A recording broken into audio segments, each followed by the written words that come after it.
Welcome to the Hands Up If You're Human podcast, dedicated to exploring and celebrating the messy reality of being human. In these conversations, we'll be discussing the many challenges and barriers we all face that prevent us feeling connected, fulfilled, and happy, and explore the ways we can create the lives we really want to live by understanding and accepting and fully embracing everything that makes us human.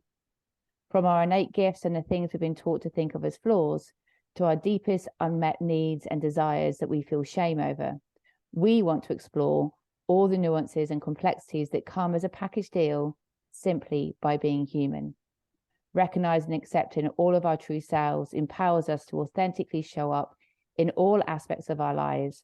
And now more than ever, it feels like the world needs it as much acceptance and authenticity as possible. So my name's Lisa Maniatis. And I'm Wyndham. Hi, Wyndham. How are you today? I'm all right. We've just had a conversation, so I'm feeling a little bit coached in the nicest possible way. So yeah, just allowing some realizations to settle. But yes, I'm very well, thank you. How are you? I'm good. I'm like just a little bit kind of glad that you're feeling what you're feeling. Because I wouldn't be a very good coach or friend if I didn't challenge certain things.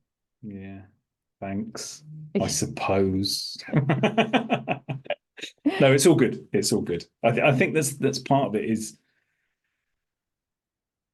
being open to the discomfort of a lesson, wherever it is, and certainly what we were talking about is struggling with a pattern of how I solve problems that isn't working, and having to find a way to surrender from that traditional, habitual, learned problem solving and find another way. And that is, it's easier to persist with something we think we know than it is, even in the face of that not working.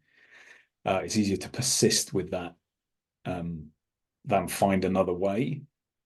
But we can't solve our problems with the same approach that created them. So therein lies my lesson. Yeah. Yeah, definitely. So we're changing the subject quite a lot. Well, we're not really, because it's about you. So today's episode is Wyndham's story. And yeah, I mean, I'm looking forward to this because I want to understand you more. And obviously I've met you where you're at, but it'd be really fascinating to find out more about your life from childhood and moving forward, and where the changes have happened, and actually why you've landed where you've landed. So I guess it's over to you really with where you want to start and what you want to share. Yeah, thank you. I mean, I think what's been interesting in the lead up to this is, and I'm going to reference you just at this point, your remarkable story went out on the last episode and a half, let's say. And it's extraordinary. And by that, I mean, it is extraordinary. It is not a normal, in inverted commas, type of life. And I think it's very easy to end up in suffering comparison. It's very easy to see somebody else, to hear somebody else's story, and in that moment go, well, I've got nothing compared to that. What am I complaining about? And it was very evident during COVID, in conversations I was having and conversations I was hearing about. It was when you'd ask people, how are you doing? They go, oh, you know what? So-and-so has got this terrible thing has happened to them, so I'm fine.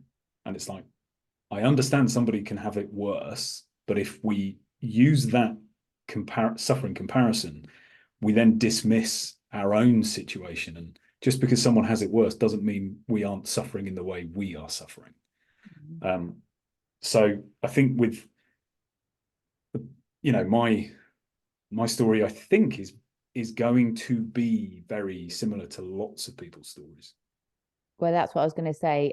By looking at the notes that you've given me prior to this, it's much more relatable.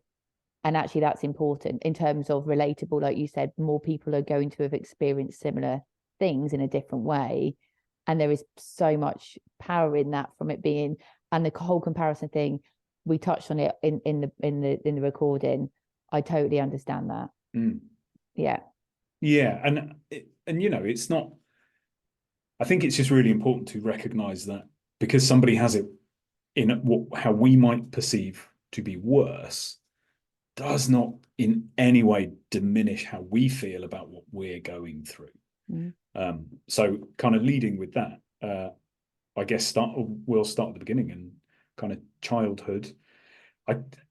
I'm one of 5 kids, and that's, you know, I have an older brother and sister from my mum's first marriage and a step brother and sister from my stepdad's first marriage. So there are the 3 of us who have the same parents, and my stepbrother and sister have the same parents. We don't share parents.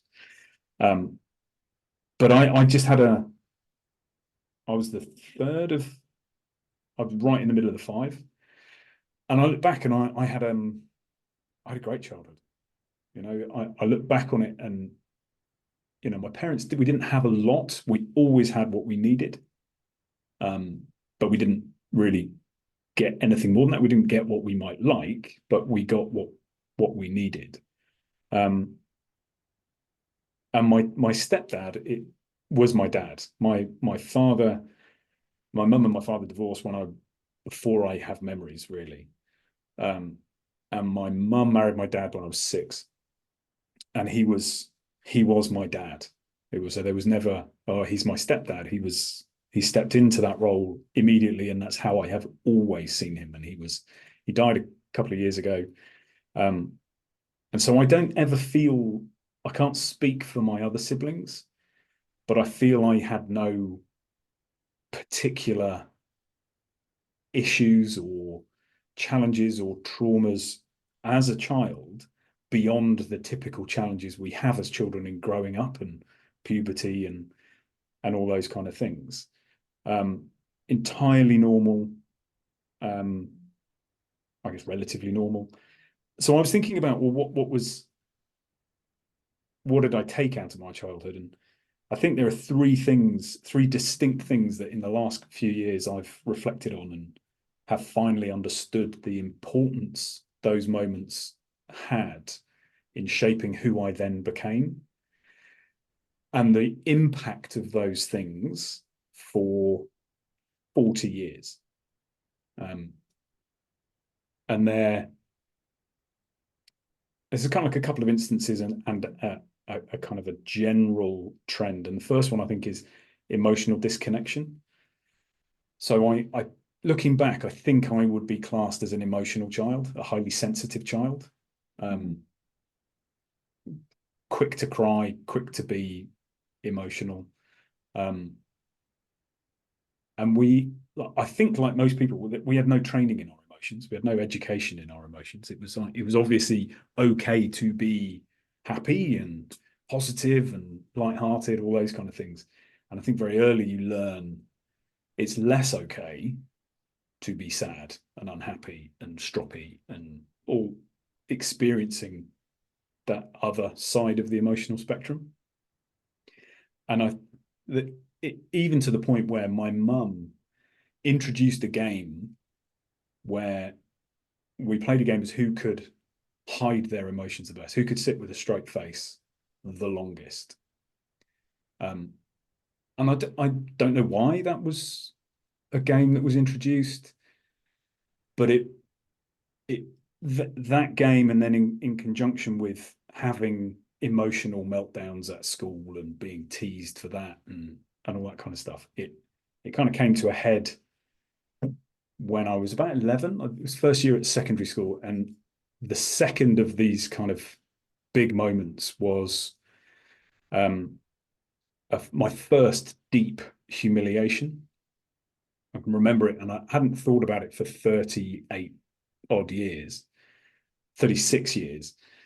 But I was in a geography class, 11 years old, bored out of my mind. And I was sat on the edge of the class and there was a glass cabinet next to me. And to keep myself entertained, I was making faces at myself in the glass. And suddenly I hear the teacher call my name and demand I walk to the front of the class.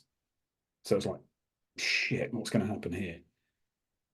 And then if that weren't enough, he made me stand on his chair at the front. So I was stood high and tall above everybody else, whole class of 30 other kids just staring at me. And when you're a kid, you know when there's blood in the water. And as long as it's not yours, it's great. And he basically demanded that I show the whole class what I had just been doing. And I was mortified. So obviously I wouldn't. Deep embarrassment, desperately trying not to burst into tears. And then for some reason, he felt the need to demonstrate what I had been doing. And, you know, from this age, you look back, oh, yeah, he's just pulling faces, it's fine. But he did it, and the whole class looked at him and erupted in laughter. And whilst I knew they were technically laughing at the faces he was pulling, they weren't. They were laughing at me. And he kind of kept me up there on the chair for a little while, and then eventually he said, "Back to your seat, pay attention." And had I had the power, I would have had the earth open up and consume him in fire. Definitely. It was such this deep humiliation. And the reason I mention it is because I stopped being silly after that. I became a serious child. And it was always, my first reaction was, am I in any danger of being humiliated again? And because of that, I stopped trying things I didn't think I could do. I didn't want to fail at anything because I didn't want to run the risk. I mean, I can retrospectively recognize this now. At the time, I just refused to do things. And I think but that followed me till my mid-40s. And I kind of just think, I was 11 years old. I was just being a kid. And I don't know what his teaching moment was or why he did it or what he was trying to achieve. The impact of that, I don't know, it's probably only 2 minutes. But the impact of that 2 minutes embedded so deeply into my blueprint that it impacted me for the following 35 years. It's really interesting, and I get it. I understand what you're saying. And the same that can happen when someone says something positive that don't even realize it was a flippant comment. But I guess, has that made you more aware, now you have that awareness that happened, of how you speak to others, how you show up to others, and with the idea that you could leave it's a trauma, right? It doesn't matter, it's traumatized you and it shaped you. And at the time it's been a pattern that hasn't served you. It wasn't a good lesson. There was no good lesson in that. It's just like so I think it's actually really interesting, because I don't know whether that realization has shaped how I try to show up for people. I think the realization probably came as a result of all the other work I was doing around compassion and curiosity and finding a way to be less judgmental of myself. And so having done that, I recognize everybody is doing the best they can in every moment. And there's a million reasons why the best they're giving in the moment might not be the best they're capable of. But that all came from having that realization about myself. And so with all of that in place and being much more compassionate, I think that all came together to have this moment where I went, oh my God, that kind of freed up that memory for me. Maybe I wasn't ready to understand that previously. But undeniably, it is yeah, kind of, I always want to leave people feeling better about the fact they've had an encounter with me now. I say that always. There are those people who challenge that, but that is my intention, is to create an interaction or a connection rather than just pass people by. And quite often in conversation, you do bring up that whole people are doing the best they can with what they know or where they're at. Yeah, yeah, and I believe it with 100% of my being. Yeah, clearly, because it's yeah, Yeah, wow. So yeah, big pinnacle change. Like, I mean, it's so evident, isn't it? And it's taken you in your 40s to have that yeah, realization. yeah, and I think I was already working through it and past it, but to then have the realization of actually where it that moment, that life inflection point that created a set of behaviors that I felt necessary at the age of 11 to keep me safe, and that they resonated and didn't serve me for another 30 odd years. All of this stuff is kind of what feeds into the kind of blueprint philosophy. And then I guess the third one was I developed my first identity, personal identity. Going to secondary school again at 11, I found the first thing I was any good at. I joined the school cross country club, and running was a thing I was better at than the other people my age. I had I had a really close friend who joined the school midway through our first year. He was also a runner, and we were very closely matched. But it was something I was better at. And in my first year, I won the county championships. A year young, so racing against kids a year older than me as well, completely out of the blue. And this would have been early December. I can remember it, early December in 1987. So I just turned 12. And I won that first race. And in my head, I became a winning runner. So it wasn't just that I was a runner that won. And from that point on, nothing else was good enough. And that wasn't external pressure from parents or anybody else. That was, I found this thing I'm better at than other people, and I win. That's so cool. That's me. I'm a winning runner. So from then on, it was nothing else was good enough. And even to the point where there were times when I'd win a race and that wasn't good enough because, well, I didn't win it very well, or I should have run better. And that kind of resonated through to, I kind of stopped running at the end of school, so 15, 16. But that identity didn't go away. That identity of you should be performing better than you are became the voice, the permanent kind of narrator to my life. And I took it with me without realizing into everything I did after that. There was just this completely undeserved, unearned, unfair, extraordinarily high expectation of me, of what I should be doing and how I should be performing, and it became, and we'll come to it a bit later, but it became really self-destructive. It held me back from creating change sooner. But yeah, so my childhood was, broadly speaking, really positive. And then there were those three that I take away, those really three important things. Emotional disconnection. I started masking emotions, and that humiliation was like, definitely not showing you anything that I fear you could use against me. And then this identity of, well, you should be better than this. What are you doing? You insert a very rude terminology. Wow. and all from such a young age. Do you know what I mean? To Yeah. have that continue through. Yeah. And I think this is where I've always really enjoyed us having these kind of conversations, is the blueprint.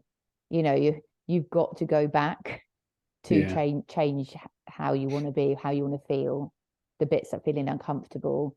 And that's uncomfortable in itself to go back, because you're trying to look for the thorn, the cause. Yeah, it's that all of that process is, for me, it's I blamed myself for being so miserable for so long. And I So think it's really, sorry, go on. So do you have compassion to that young version of yourself 100%, now? 100%. That Yeah. poor kid, you know, Yeah. yeah, it's yes, 100%. Yeah, I'm sure he's dead now, the geography teacher. Saved that a little bit more than I meant to.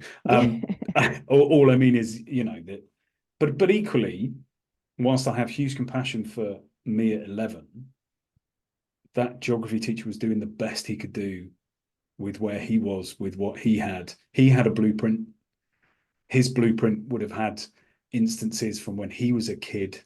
He was acting in a way, a behavior that he'd learned, you know. So I can look back with deep compassion for me, that 11-year-old version of me, and recognize that, you know, he wasn't a bad man, wasn't an evil human being. His intention was not to fuck me up for 35 years.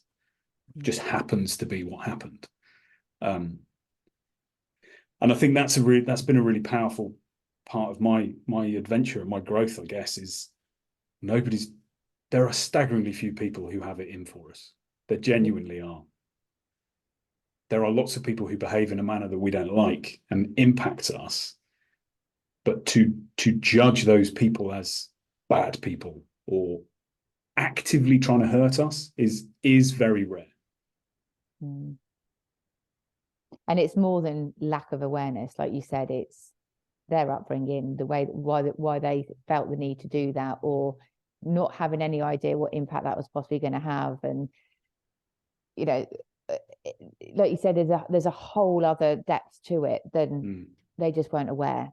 They weren't aware for a reason. Yeah, exactly. And it seems really unfair. If I judge them for that, then I have to judge me for that, because I lack awareness as well. This is, everybody does. And I don't feel inclined to judge myself anymore. I did for a very long time, but I don't do that anymore. Or rather, when I do, I'm aware I'm doing it, and I offer myself compassion for it. So to single myself out as being special and don't deserve judgment, I mean, that's stacking the deck unfairly, isn't it? It's like, well, and I genuinely believe I don't deserve to be judged. If that's true for me, it's true for everybody else. And there are people in the world who challenge that, make that really difficult. And I think it still stands true.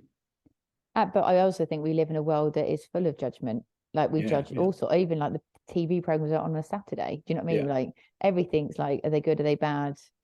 You know, so it's, you know, stepping out of that, making that a thing to step out of, because it's easier to judge than it is to. Well, it shuts down our curiosity as well. As soon as we've made a judgment, we're not interested anymore. We think we've defined it, pigeonholed it.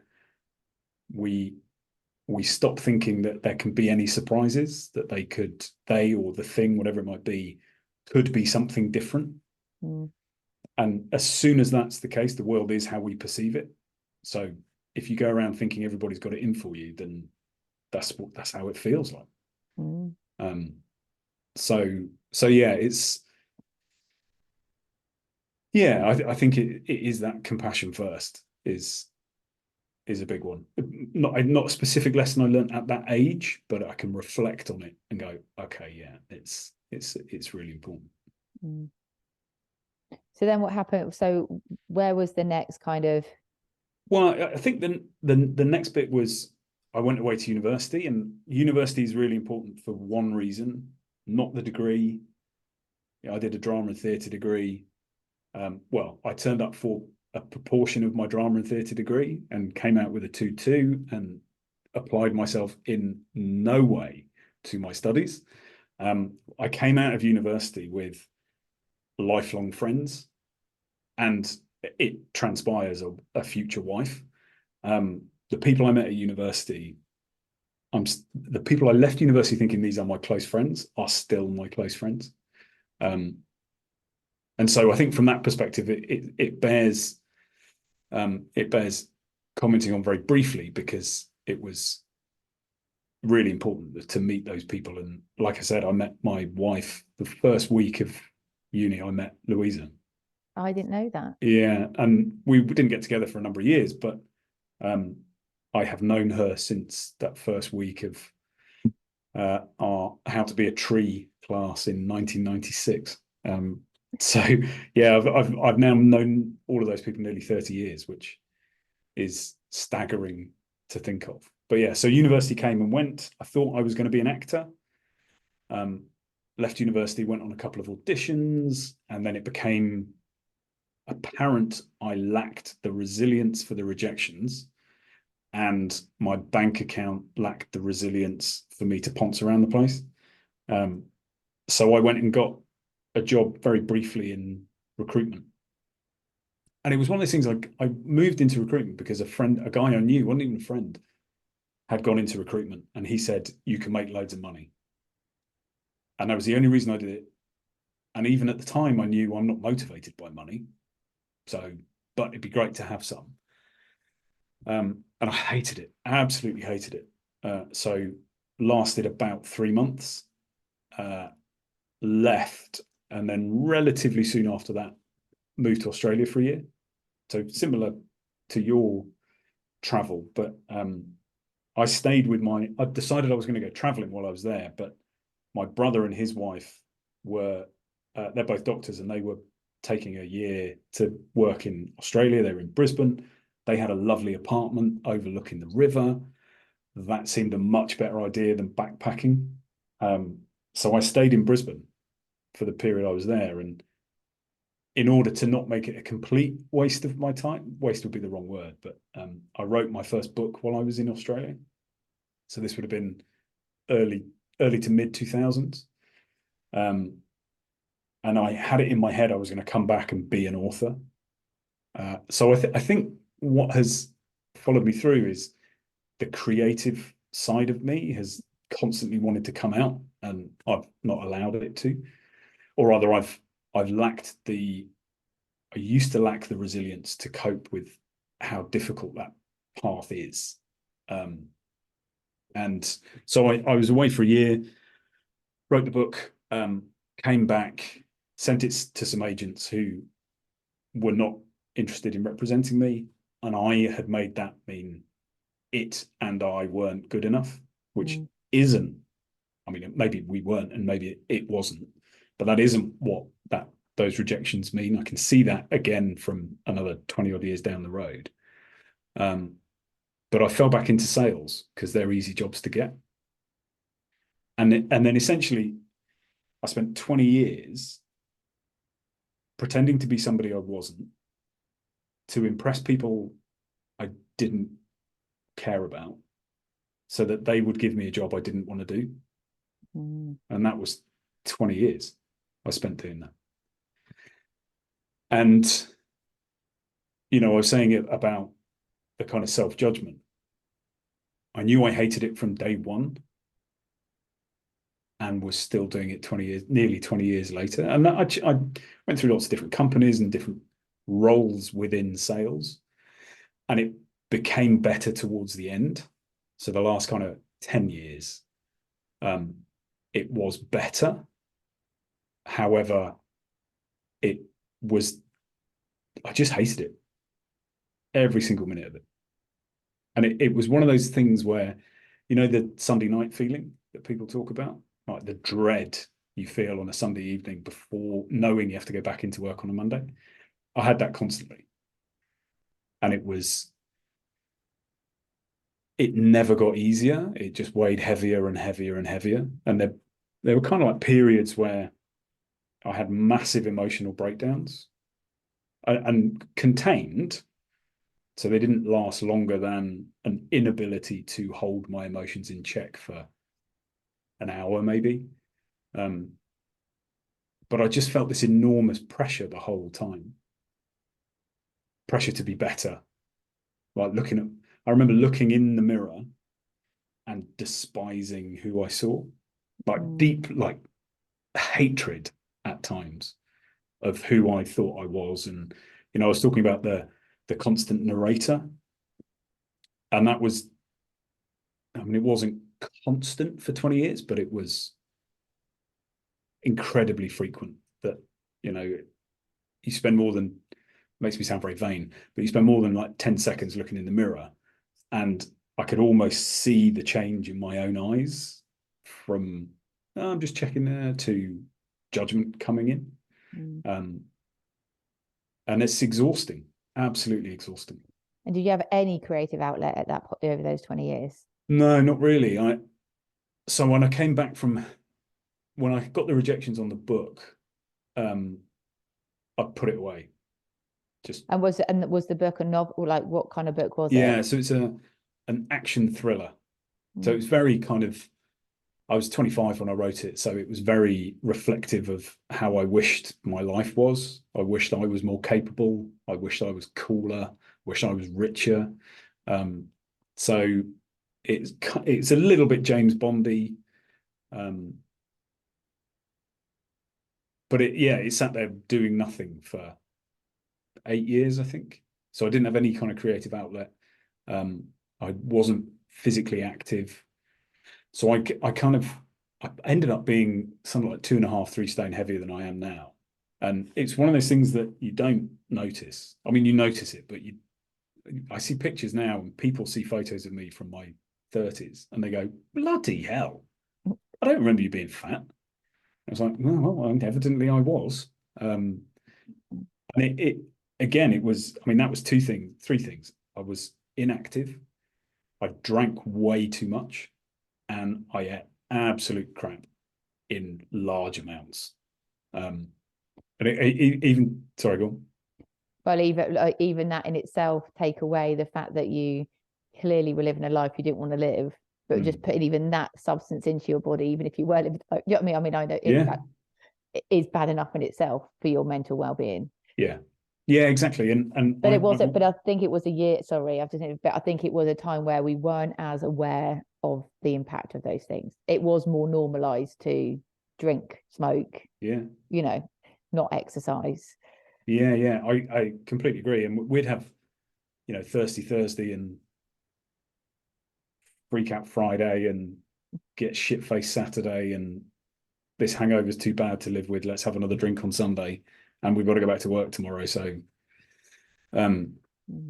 so it all kind of accumulated, and I was just really unhappy. And I think it's really important that I was with Louisa.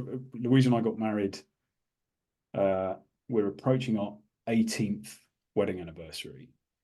So we got married when we were 30. And we'd been together mid to late 20s. And so whenever I talk about I was deeply unhappy, I sometimes don't make sure everybody understands it, not with her. It was like, I sometimes think about the kind of tricycle of life and that it's got 3 wheels: deep personal, intimate relationships, work, and our broader social. And then there's the rider, who is us. My friends and deep personal, intimate relationships were the kind of thing that kept me going.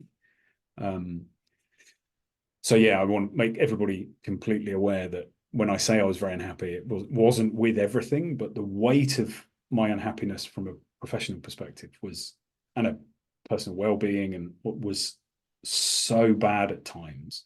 I was debating whether to kind of talk about this, but our whole gig is try to be authentic.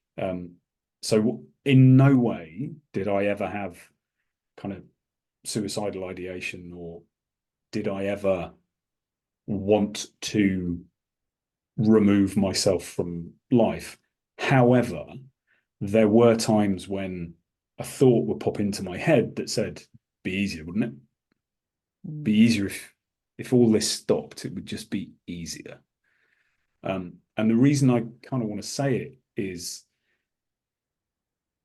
I don't think it's that rare.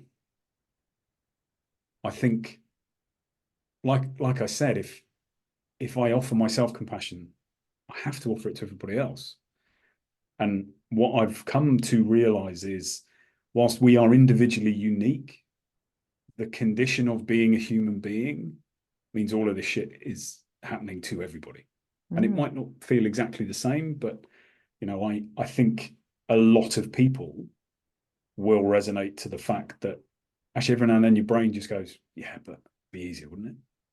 And in no way is that I didn't want to be here. It's just our brain feeds us these weird things sometimes. And if we don't acknowledge it and we don't talk about it, we all end up sitting thinking there's something wrong with us. And I don't think there is. I think it's a signal. It's part of our body emotion saying there's something not right here and you're ignoring it at your peril. But yeah, so that kind of periodically, when the personal judgment and self-hate got really bad, that would crop up periodically, but never in I have an intention.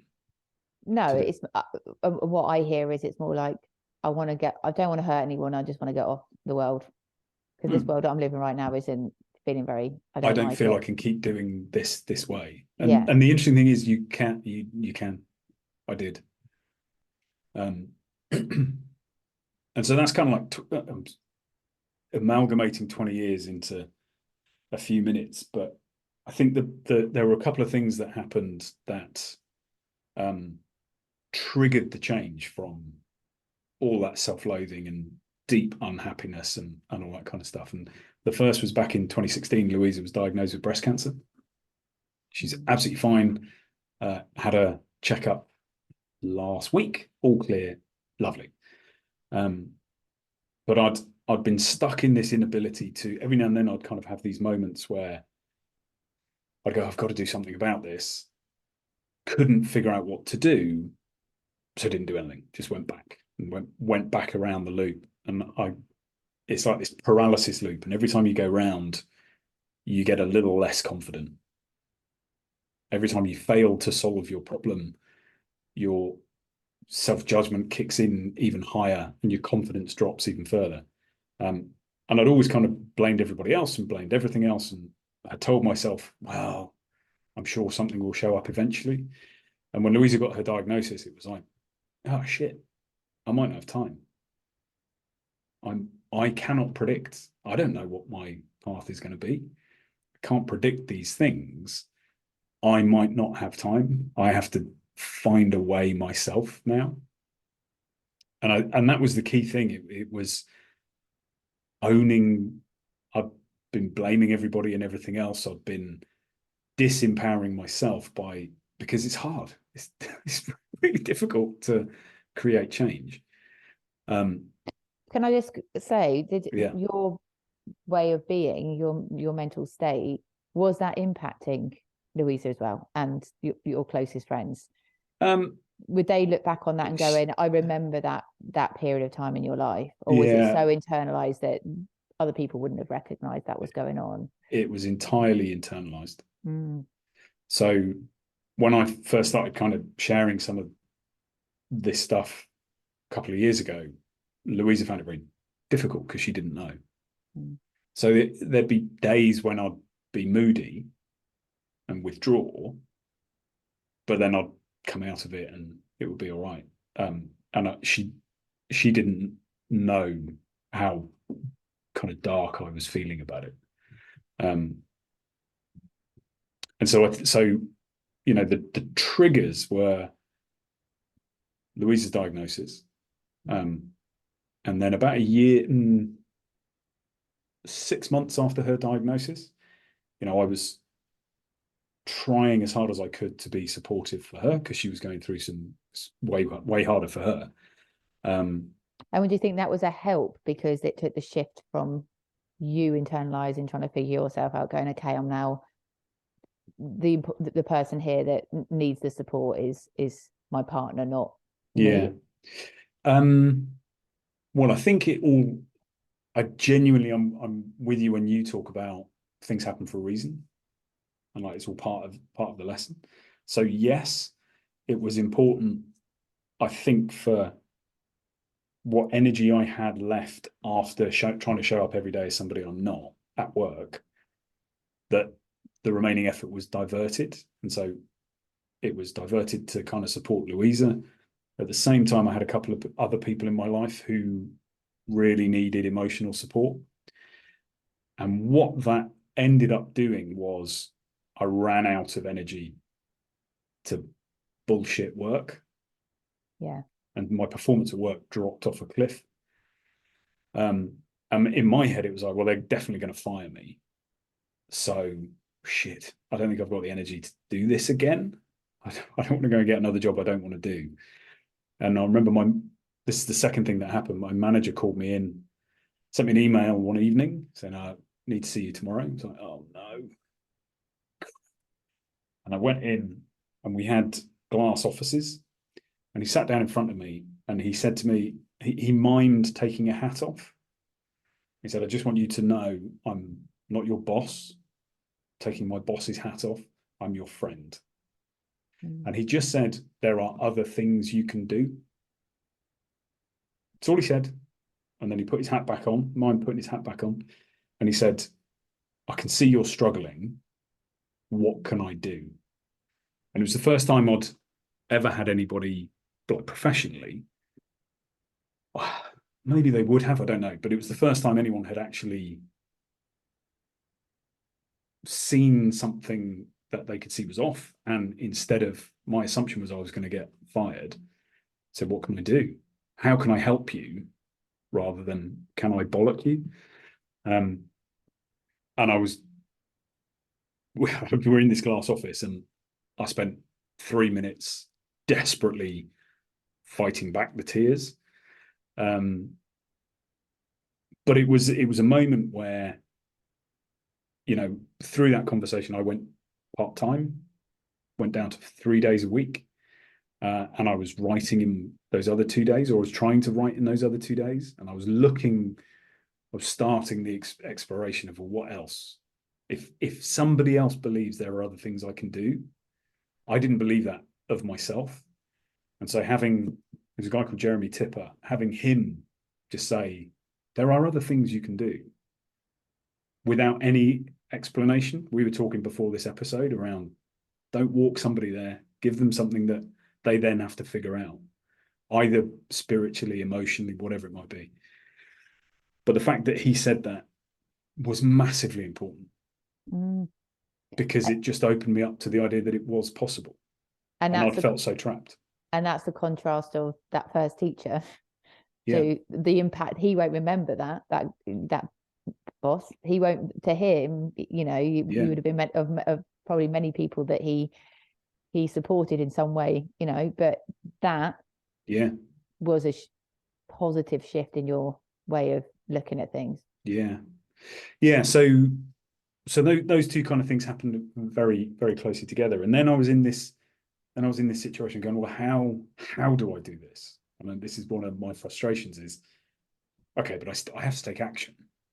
I can't just sit there and go, oh, I'm ready for change. Come and get me. You have to take action. And I realized that I was absolutely rigid in my certainties. I thought I understood the world and myself. I was incredibly judgmental because I didn't like myself. I found fault externally. And, I since have come to the belief that all external judgment comes from a place of internal judgment, and that until we can offer compassion to ourselves, we cannot truly offer it to everybody else. And so I ended up asking myself the question, well, if you've got it all figured out, how is that working out for you? And obviously terribly. So it's like, okay, so you want to feel different, and you believe it is possible. what is it going to take? And that was when I kind of found yoga for the first time. Because I realized it was going to take me I was so, they talk about comfort zone. Professionally, I could do my job standing on my head. Took no effort, really. The effort was not telling everybody to go themselves and storm out the building. But I was the most uncomfortable I've ever been. So comfort zone is a tricky one for me. It's like we can be in our comfort zone and more uncomfortable than we've ever felt. And that's where I'd got to. And so for me, it was about, how do I expose myself to other things? Because this is not working for me. I have to find something else. And why yoga? Yeah, it was one of those things. Louisa had been trying to persuade me to go to yoga for years. And she had said, I think you'd be really good at it, because we didn't really understand what yoga was. And so eventually I kind of went, okay, I could do with physically getting stronger and toning up. And so I went to this yoga class really with the intention of, well, if I could get to handstand, that'd be cool. So it was all physical for me. And I was just really lucky with the teacher, my first yoga teacher, because they had the perfect blend for me of the spirituality of yoga and the physiology, of the body and what's happening physically during a physical yoga practice. And just those two things, he kept dropping in just little nuggets of the philosophy of yoga that I might not really pay attention to, but they would sit there in my head afterwards. And it would be like, oh my God, in Shavasana, there were a couple of times when all he would say at the beginning of Shavasana, as you're just kind of getting into your body, was, what can you let go of? What can you let go of? No direction as to what that meant. No direction as to what I might be thinking of letting go of. And then at other periods during classes, it just add in, you are enough. Exactly as you are. And I'd be there transitioning from warrior 2 to reverse warrior, whatever it was, kind of going, oh, what? Hold on, that doesn't sound right. I don't think I am. I think you'll find if you listen to the voice in my head, you're sorely mistaken, my friend. But it was just an environment at the right time with enough repetition of those comments, and he believes it. When you meet people who believe something you don't, you can either judge it, which is what I used to do, and reject it and not interested, or you can be curious and go, what are you seeing that I'm not? Because this is hard for me.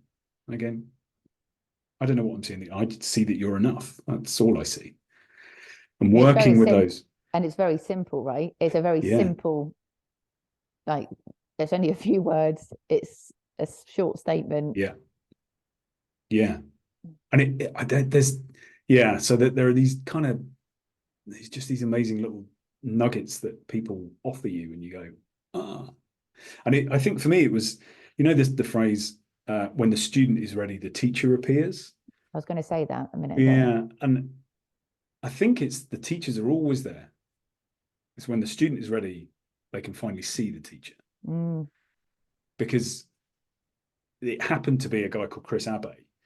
But had I been ready earlier, it would have been somebody else. There would have been another teacher ready there for when I was ready. It happened to be that it was him and then another yoga teacher called Rosie Kalia-Betsos, who really challenged me, because she was talking about living in 5 dimensions and the crystalline grid and aliens coming to give her mission or her purpose. And I'm sat in her class thinking, this is a long way from what I think. And I had a choice to make as to whether I left the class, never went back, or whether I reminded myself that my old ways of thinking had not worked. I was miserable. This was something new. It might not be the answer, but it was something to explore. And it became my challenge to myself was, can I bridge to something she is saying? Because I can't, she's too far away from me. I cannot get it all. but can I find something that in some way makes 1% of sense to me? Because if I can do that, then I'm moving forward. I'm offering myself an opportunity to find another way.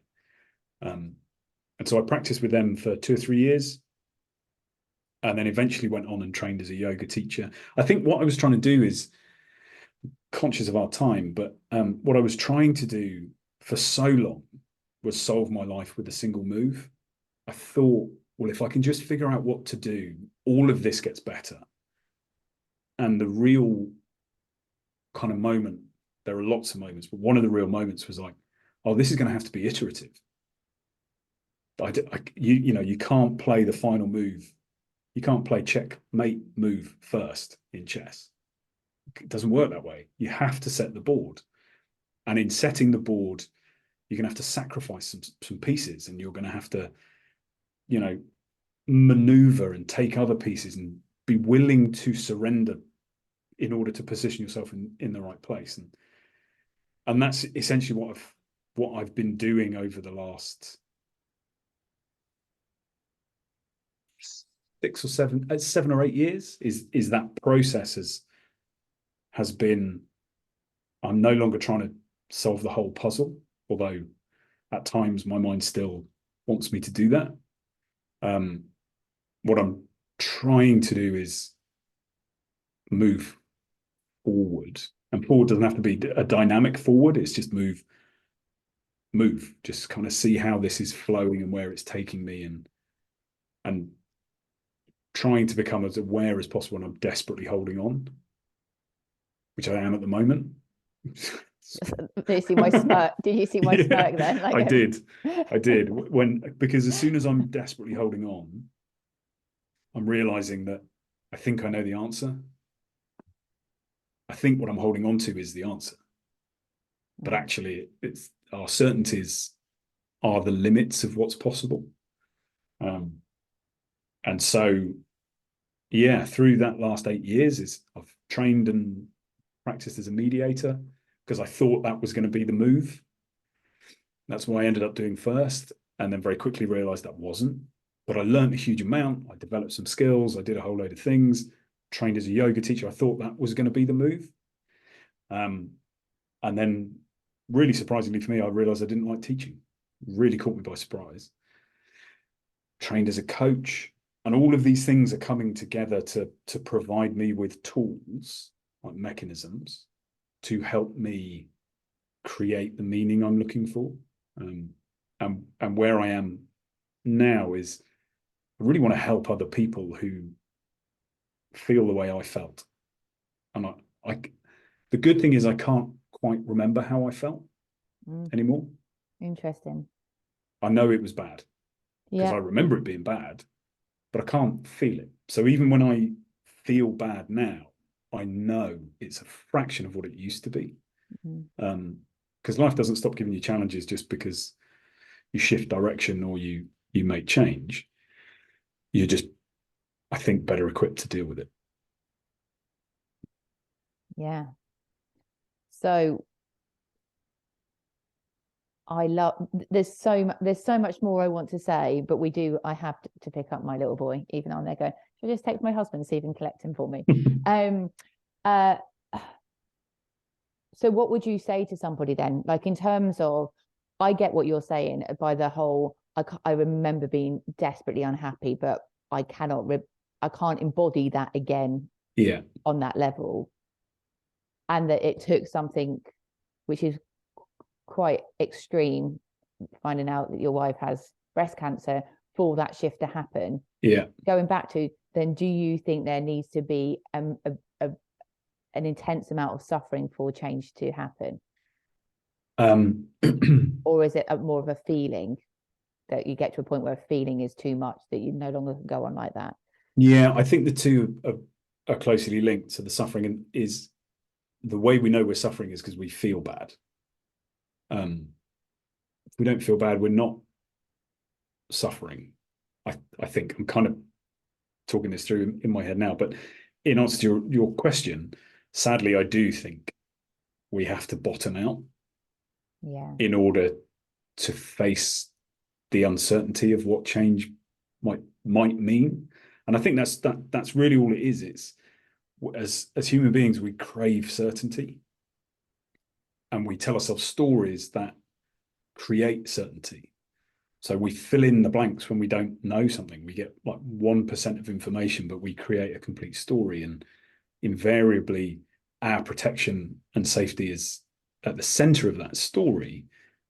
But very quickly, the story becomes true, and we simply react to the story rather than what's going on around us. So for me, I had to bottom out to be willing to shake the certainties in my life, the things I thought I believed and the things I believed to be true, because the fear of staying the same was greater than the fear of the uncertainty of change. But it took me to really bottom out before I was willing to do that. And I'm hoping, I had a client ask me whether I thought it was just human nature and that his kids would have the same path to walk, that and I was saying, well, you're doing the right thing by doing your work, because you're building your awareness, so you're more likely to be aware of the impact you can have on them. Yep. And you are more likely to manage what you do because you understand how easily our blueprints are formed as kids and how long and how deep they can resonate, because you've done the work to figure it out in your life. So that the impact it has isn't just about the impact on you, but the ripple effect is so much more than I think people realize. Yeah, I agree. And even sorry, go on. And even like you saying, you know, when you're ready, the teacher appears, and actually saying, well, there's teachers everywhere, you know, doing the work on yourself. And we say doing the work, and this is doing the work. This is recognizing something is not working for us anymore, and you go on search for something, and then you continue on being curious and not believing everything that comes your way, but exploring and navigating that. But by you doing that gives other people permission to do that. Your partners reap the benefits of it, because you've worked through something, and maybe they're doing a pattern, and you're going, oh, this sounds familiar. And instead of being there, I know how to fix this, you know that doesn't work for you. They've got to find it their own way. Yeah. And actually, although as coaches, as teachers, we want to have a bigger impact besides our family and friends, actually, that's the most, for me now, is the most important thing, is the impact it has on my loved ones around me, because I'm willing to go there. Yeah. And if we can encourage that with clients and students, then that just creates even more compassion, understanding, growth, living authentic self, because you didn't realize you weren't even living authentic self, because you didn't know what even authenticity was. Yeah. And I think that, you know, we're disconnected from all of that at such a young age, and we develop patterns of behavior because we need to be safe. And the long running impact of that stuff, until we choose to, and it is a choice to say, this doesn't work for me anymore. I want to feel differently, and somehow I believe it is possible. Okay, what do I do? Well, let's start looking at certainties and truths and beliefs and the stories, and there's so much involved in it. But even just that being open to the idea means that when somebody comes along and says you are enough, there's a big enough crack that it sits in there. It doesn't bounce off you anymore. It sits there and it resonates with you. You go, well, what if that's true? And I think these things start vibrating, and they vibrate a little bit more, and they start breaking down the walls around them. And, you know, before too long, things are noticeably different. Yeah. It's painful, but it's singularly the most rewarding thing. It's not, it's not an easy journey, but like you said, what's the alternative? Exactly. To just be miserable and have those fleeting thoughts of, don't even think this is an existence I want to have anymore, be it a fleeting thought. And being someone to prove that you can keep a job, or wear a certain hat because that's what's seen as acceptable, rather than I don't like this isn't me. Yeah. And I think and a lot of people are doing that. I agree. And actually, I don't like this isn't me is a complete justification. Absolutely. It's like, oh, okay, cool. So what do you want? What do you want instead? How do you want to feel? How do you want to be? Let that guide what we do. And that's it, isn't it? The feel and the be over what we have and what we think we want. Yeah. And it's and the the materialistic things, what we've been led to believe is successful, what we think that people like makes everything look sparkly is an illusion, really. It's more about, yes, if you want those things and you also are happy and you're and you're really comfortable in your own skin, and you think that you've found your purpose, and fabulous, well done you for getting all of it, because I don't think there's anything wrong in wanting more of the material world. Agreed. But ultimately it's the and the word content's wrong, being comfortable, really comfortable with who you are in your own skin. Yeah, I think the word content is a brilliant word. Am I content? Yes. It's like, what how is, one of our neighbours a few months ago said that in conversation. She said, I kind of feel like I shouldn't be saying it, but I'm really content. Because we're conditioned into constantly be moving and driving forward and hustling. And it's like, actually, I'm all right. Actually, I'm content. Thanks. Because I've got my family, I've got my art, I live in a beautiful place. Yeah, we don't have lots of excess, but I'm content where I am. I think it's, tuning in and making sure we don't stay plateaued. If it becomes uncomfortable, then we're no longer content. But being content, wow, what an ambition. Yeah. No, you've got, I love the fact that you pick out my word in. No, I think you're right. And I think, content. Oh, more of that, please. Yeah. No, I get it. Okay. I'm going to have to wrap it up because poor old your son is going to be stood at the gates. Yeah, it's more the teacher being cross with me that I'm late. It's more that I'm more concerned about, because I have that like, oh no, I'm at school. So thank you. I really thoroughly enjoyed that. Wonderful share, and I think there's so many gems of information, and for me, listening to you, they're so relatable for so many people I can imagine. And thank you for just being real, being really, really real with that. Thank you for listening and creating the space for it. Well, that's the easy bit for me. So if you obviously, this is our, what is it now, episode 6 will it be classed as? So we are definitely on our journey of our podcast. If you're enjoying it, if you feel that other people would enjoy listening to it or get some value from it, please do share that with others. You know where to find us now. We're on all of the main platforms that you can listen to a podcast. If you've got any information, if you've got anything you want to ask us, or something you actually want us to talk about again, we're open to that as well. And we're trying to keep it real to things that we have either had experience with and we're passionate about, but equally we want this to be for you guys as well. So thank you. Not sure what we're talking about next. I don't think we've discussed that.